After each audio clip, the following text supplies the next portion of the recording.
Hello students, मैं आपको class 11th 12th और जेई के लिए मैथमेटिक्स सिखाने वाला हूँ।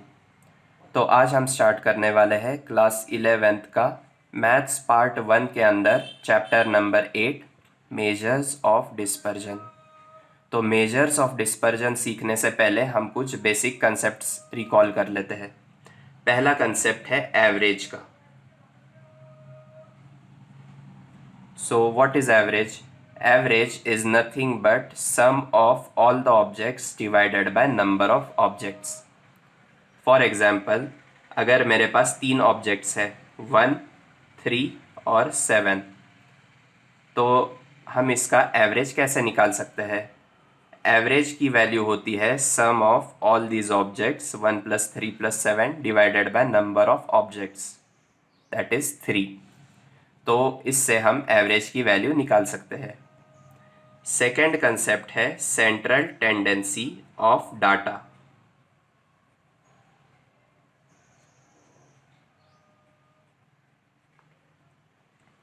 Central tendency of data measure करने के लिए हमारे पास 3 टूल्स होते हैं। पहला टूल है मीन,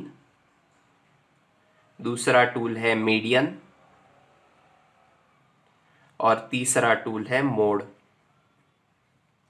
तो ये सेंट्रल टेंडेंसी ऑफ डाटा क्या होता है, मैं आपको ग्राफ प्लॉट करके दिखाता हूँ। मैं यहाँ XY ग्राफ प्लॉट कर रहा हूँ और ये मैं डाटा पॉइंट्स प्लॉट कर रहा हूँ ऑन द XY ग्राफ।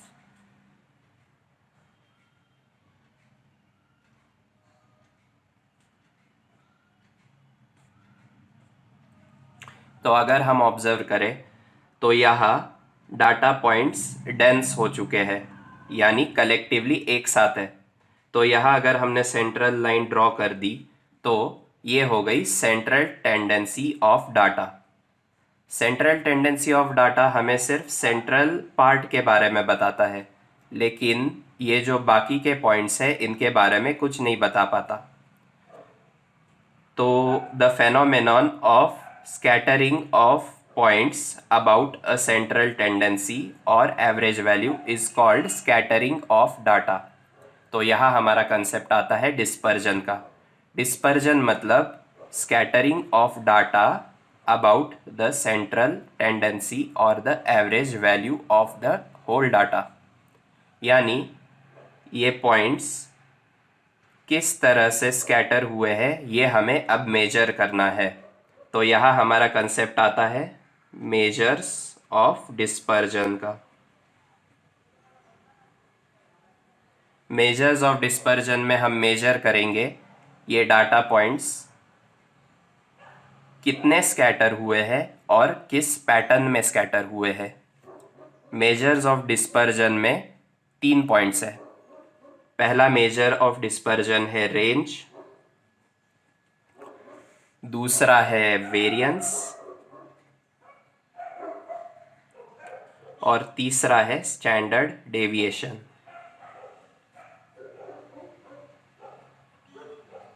तो हम एक एक करके इन तीनों पॉइंट्स को सीखेंगे। तो अब हम मेजर्स ऑफ डिस्पर्जन में पहला पॉइंट पढ़ेंगे जो कि है रेंज। रेंज क्या होता है? रेंज मतलब largest value minus smallest value.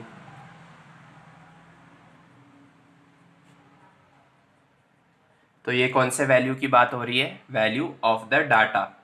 तो हम डाटा की रेंज निकालते हैं। तो largest value in the data minus smallest value in the data is equal to range. इसे आप ऐसे भी याद रख सकते हो, L minus S, where L is upper limit of highest class और जो S होता है वो है lower limit of lowest class.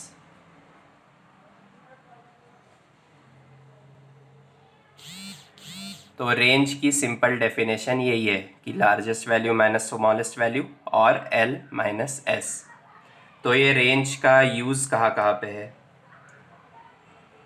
तो पहला यूज़ हम बोल सकते हैं रेंज का स्टॉक मार्केट में। दूसरा रेंज होता है कैलकुलेशन ऑफ मीन टेम्परेचर। यह है दूसरा use, calculation of mean temperature किसी भी जगह पे, एट एनी प्लेस। अगर हमें फाइंड आउट करना है मीन टेम्परेचर तो हम यूज़ करेंगे रेंज का। तो अब मैं आपको एक एग्जाम्पल दिखाता हूँ कि रेंज एक्चुअली यूज़ कैसे होती है। तो हम पहला एग्जाम्पल लेंगे स्टॉक मार्केट का। तो सपोज़ दो कंपनीज़ है, ये मैं एग्जाम्पल दिखा रहा हूँ। दो कंपनीज़ है, कंपनी एक्स और कंपनी वाई। तो कंपनी एक्स और वाई में अगर मैं स्टॉक्स के प्राइस देखूँ for 1 week, that is for Monday, Tuesday, Wednesday, Thursday and Friday, 5 दिन मतलब 1 वीक होता है स्टॉक मार्केट का। तो अगर मैं देखूँ कि मंडे को कंपनी एक्स की प्राइस 200 थी, फिर उसके बाद ट्यूसडे को हो गई 275, वेडनेसडे को 225, थर्सडे को सपोज़ हो गई 210, फ्राइडे को हो गई 250। Same with company Y.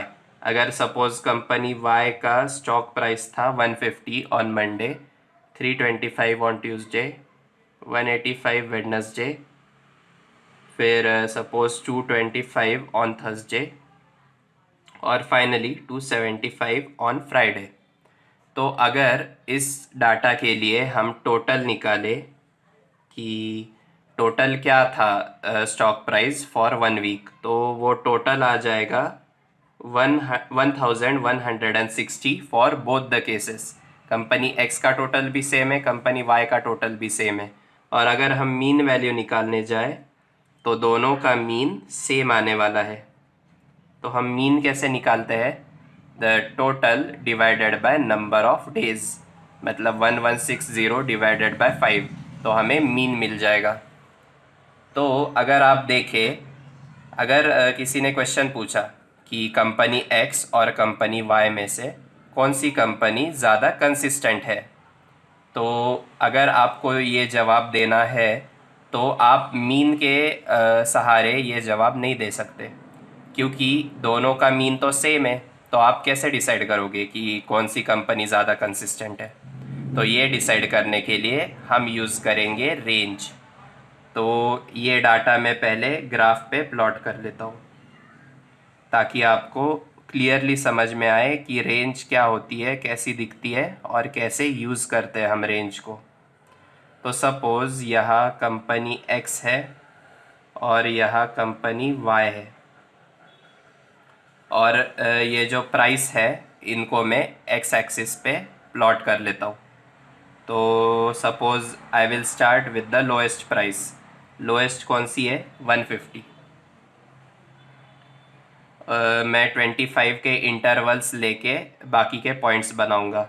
तो दूसरा होगा 175, फिर आएगा 200, 225, 250, 275, 300, 325।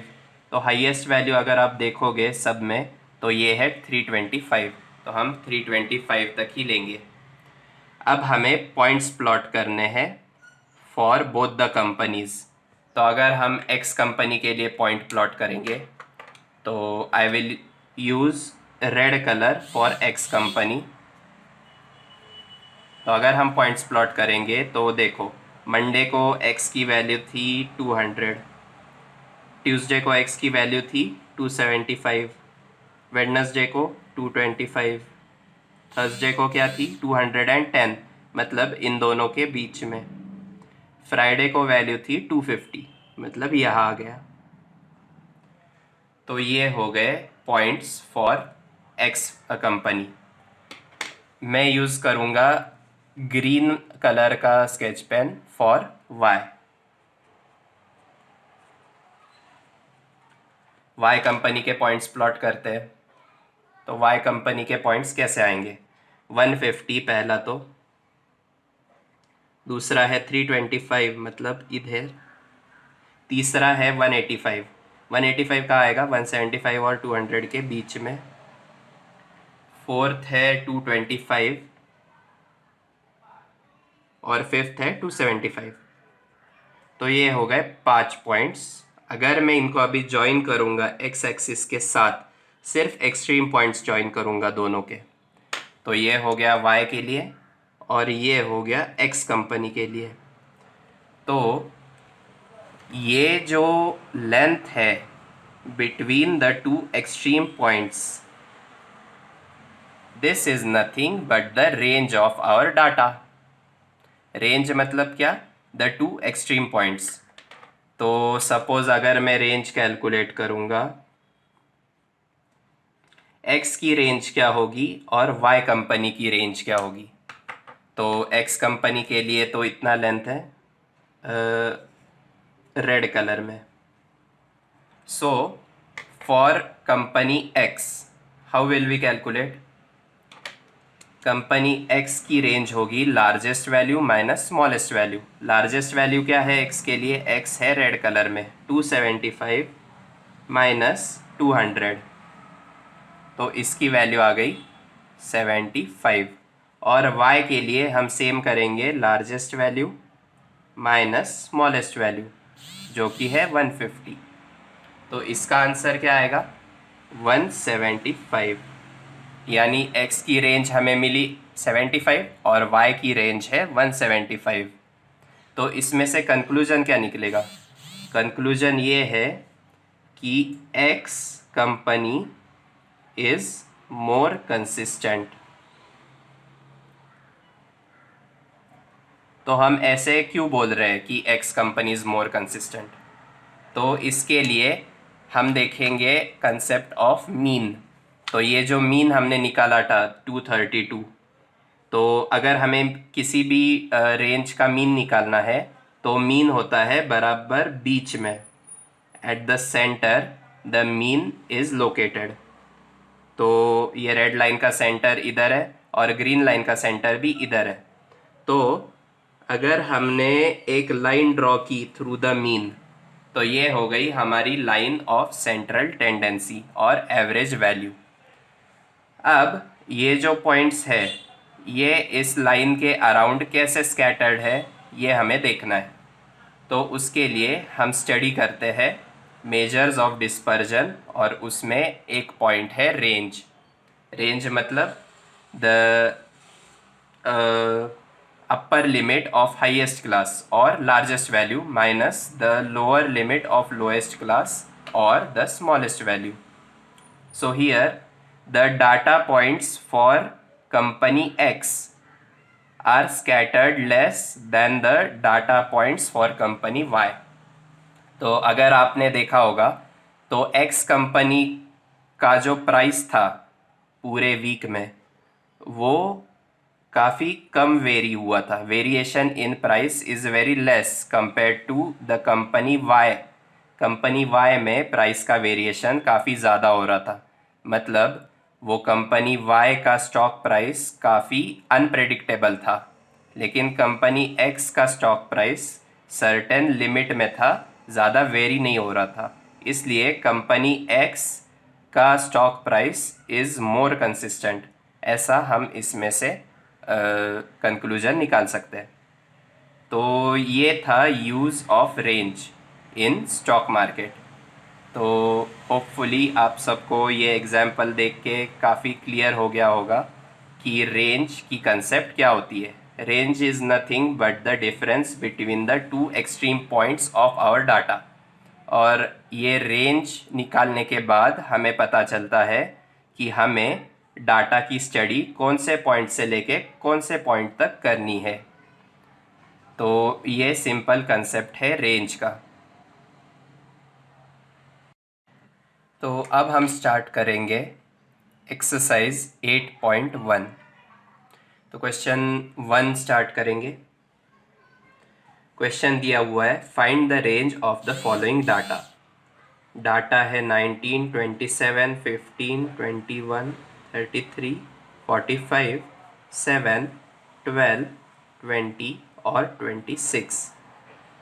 और वो बोल रहे हैं find range of the following data. तो रेंज कैसे निकालेंगे हमने सीखा है। रेंज का फॉर्मूला है largest value minus smallest value. यहाँ लार्जेस्ट वैल्यू कौन सी है?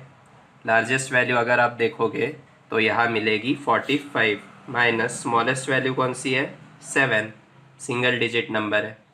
तो इसका रेंज आ गया 38।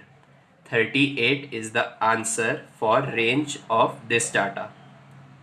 तो काफ़ी इजी एक्सरसाइज है। क्वेश्चन नंबर 2 देखेंगे। Find range of following data. Data दिया हुआ है 575, 609, 335, 280, 729, 544, 852,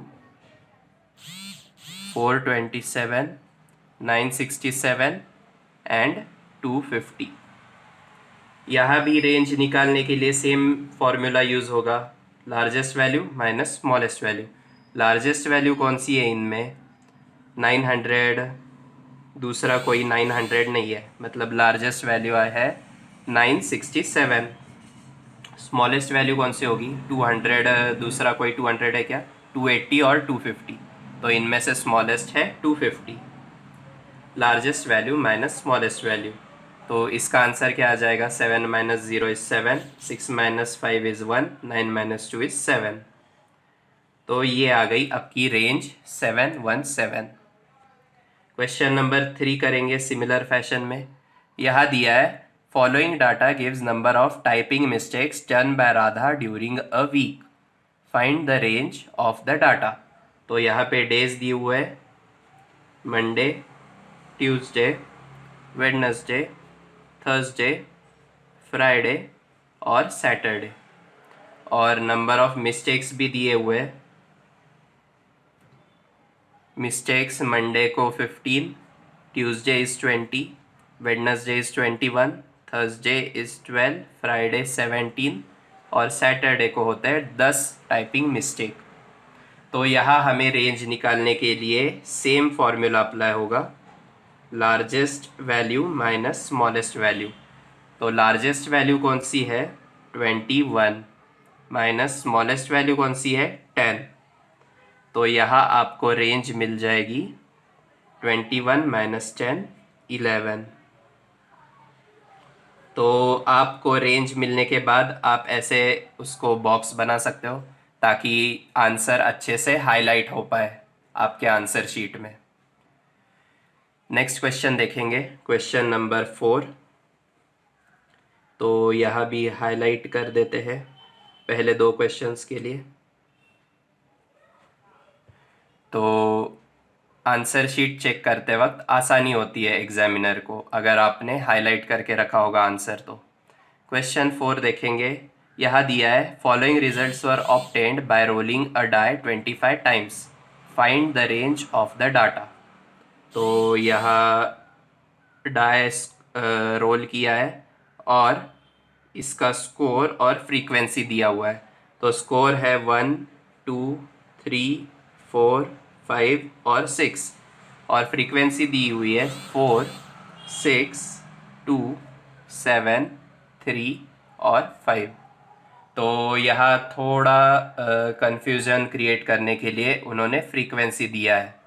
तो फ्रीक्वेंसी मतलब जब हमने डाई रोल किया तो डाई पे 1 आया 4 बार, डाई पे 2 आया 6 बार, ऐसे फ्रीक्वेंसी दी हुई है।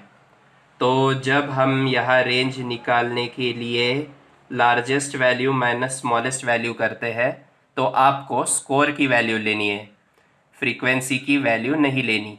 तो स्कोर की वैल्यू लार्जेस्ट है 6 माइनस स्मॉलेस्ट वैल्यू इज़ 1। तो यहाँ हमारी रेंज आ जाएगी 5। तो ये आपको ध्यान रखना है कि जब फ्रीक्वेंसी दी होगी तो आपको फ्रीक्वेंसी की लार्जेस्ट और स्मॉलेस्ट वैल्यू नहीं लेना है, आपको स्कोर की लार्जेस्ट और स्मॉलेस्ट वैल्यू लेना है।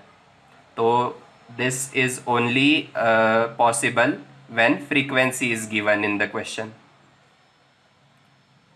और लास्ट 5th क्वेश्चन है, क्वेश्चन नंबर 5। इसमें find range for the following data. अभी यहाँ और एक टाइप का प्रॉब्लम है, यहाँ क्लासेस दिए हुए हैं, क्लासेस और फ्रीक्वेंसी। क्लासेस है 62 to 64, 64 to 66, 66 to 68, 68 to 70, 70 to 72, और इसकी फ्रीक्वेंसी है 5, 3, 4, 5, 3। तो प्रीवियस प्रॉब्लम में हमने देखा कि अगर फ्रीक्वेंसी दी होगी तो हम उसकी वैल्यू नहीं लेते। रेंज कैलकुलेट करने के लिए हम largest value minus smallest value करते हैं। इस केस में जब क्लासेस दिए होते हैं, largest value will be upper limit of highest class, हमने फॉर्मूले में भी देखा है, और s की वैल्यू होगी lower limit of lowest class. तो यहाँ हमें रेंज की वैल्यू निकालते वक्त क्लास के वैल्यूज देखने हैं। क्लास में भी हमें अपर लिमिट ऑफ हाईएस्ट क्लास देखना है। यहाँ हाईएस्ट क्लास है 70-72, और इसका अपर लिमिट क्या होगा? अपर लिमिट होगा 72 माइनस लोएस्ट क्लास कौन सा है? 62-64, और इसका लोअर लिमिट क्या है? 62। तो ये आ जाएगा आपका range 72 minus 62 which is equal to 10। तो इस तरह से हमें एक्सरसाइज 8.1 सॉल्व करनी है। तो ये एक्सरसाइज काफ़ी इजी थी, और बाकी के एक्सरसाइज हम नेक्स्ट वीडियो में करेंगे।